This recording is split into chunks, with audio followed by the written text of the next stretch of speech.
अब हम लोग समझेंगे माइटोकॉन्ड्रिया के कार्य। ठीक है, कल हम लोगों ने समझा था कि माइटोकॉन्ड्रिया किसे कहते हैं। ठीक है, आज हम लोग समझेंगे कि माइटोकॉन्ड्रिया का कार्य क्या है। जो हमारे शरीर में माइटोकॉन्ड्रिया जो पाई जाती है, जीवों में जो पाई जाती है, माइटोकॉन्ड्रिया का कार्य क्या होता है, इसको एक बार समझ लो। ठीक है, तो बाकी ये हमारा क्या है, माइटोकॉन्ड्रिया का चित्र है।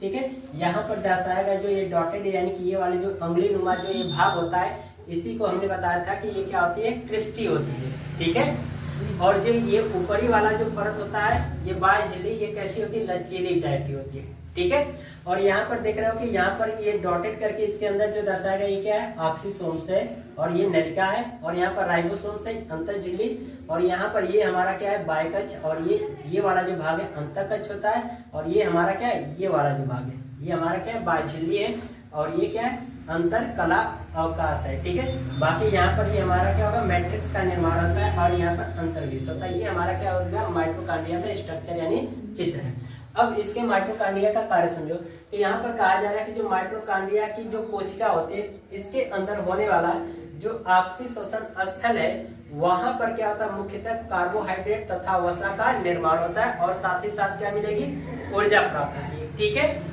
फिर इसके बाद क्या होता है कि यहाँ पर कहा जा रहा है कि कार्बोहाइड्रेट और वसा का निर्माण होता है। तो कार्बोहाइड्रेट मतलब कार्बोहाइड्रेट के अंतर्गत क्या आता है, ग्लूकोज आता है। तो यहाँ पर देख रहे हो कि ये ग्लूकोज है।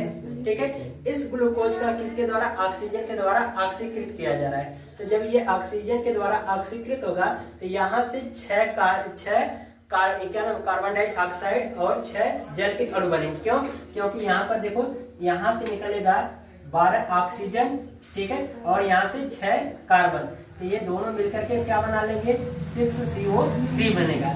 और यहाँ पर बचा आपका H12O6। तो H12O6 को हम कुछ इस तरह से लिख सकते हैं 6H2O, यानी कि 6 जल के अणु बनेंगे, और साथ ही साथ क्या उत्पन्न होगी, ऊर्जा उत्पन्न होगी। ठीक है, जब ये ऊर्जा उत्पन्न होता है, तो इसी ऊर्जा को हम कहां पर एकत्रित करेंगे, माइटोकॉन्ड्रिया में ही। इसको किसके रूप में एकत्रित करेंगे, एडिनोसिन डाइफॉस्फेट यानी ADP के रूप में इसको क्या करेंगे, माइटोकॉन्ड्रिया के अंदर एकत्रित किया जाता है। और जब एकत्रित कर लेते हैं, तो इसी माइटोकॉन्ड्रिया को यानी कि जो ATP यानी जो माइटोकॉन्ड्रिया है, माइटोकॉन्ड्रिया में हम क्या करेंगे, ADP को क्या करेंगे, एकत्रित कर लेंगे।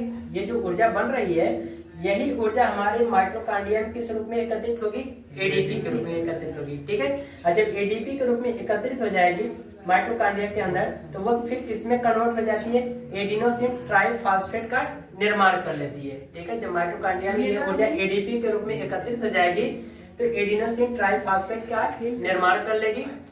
जब एडिनोसिन ट्राइफॉस्फेट का निर्माण होगा, तो यही एडिनोसिन ट्राइफॉस्फेट निकल करके माइटोकॉन्ड्रिया से निकल करके किसमें बन जाएगा, ADP में बन जाएगा। ठीक है, ADP में बदल जाएगा। फिर ये जब ADP में बदलता है, तो इसके द्वारा क्या होती है, ऊर्जा मुक्त होती है। और जब ऊर्जा मुक्त होगी, तो उसी ऊर्जा को हम कहाँ पर, जो हमारी कोशिका के लिए जो आवश्यक होगी, वहां तक पहुंचा दिया जाता है माइटोकॉन्ड्रिया के द्वारा। और बाकी जो चीजें होती है, कार्य जो हमें करना होता है, जिससे हमें एनर्जी प्राप्त हो जाती है, तो जो हमें कार्य करना होता है, हम उस कार्य को क्या करते हैं, संपन्न कर लेते हैं। ठीक है, बाकी जो माइटोकॉन्ड्रिया होती है, माइटोकॉन्ड्रिया को हम क्या कहते हैं, कोशिका का ऊर्जा गृह कहते हैं। और बाकी जो ATP को हम लोग ऊर्जा का सिक्का भी कहते हैं, यानी कॉइन ऑफ एनर्जी, यानी कि जो एडिनोसिन ट्राइफॉस्फेट होता है, इसको हम किसको, ऊर्जा का सिक्का कहते हैं, क्योंकि इसके अंदर एनर्जी जो होती है सिक्के के रूप में होती है। तो इस सिक्के का मतलब कि गोल आकार आकृति में रहता है, तो इसलिए उसमें एनर्जी क्या होती है, संचित होती है ATP में। तो इसलिए ATP को ऊर्जा का सिक्का कहा जाता है। बाकी जो माइटोकॉन्ड्रिया के अंदर जो कोशिका होती है, उसमें कोशिका को हम क्या कहते हैं, ऊर्जा गृह कहते हैं, क्योंकि ये जो ATP का निर्माण माइटोकॉन्ड्रिया के अंदर ही होता है। ठीक है।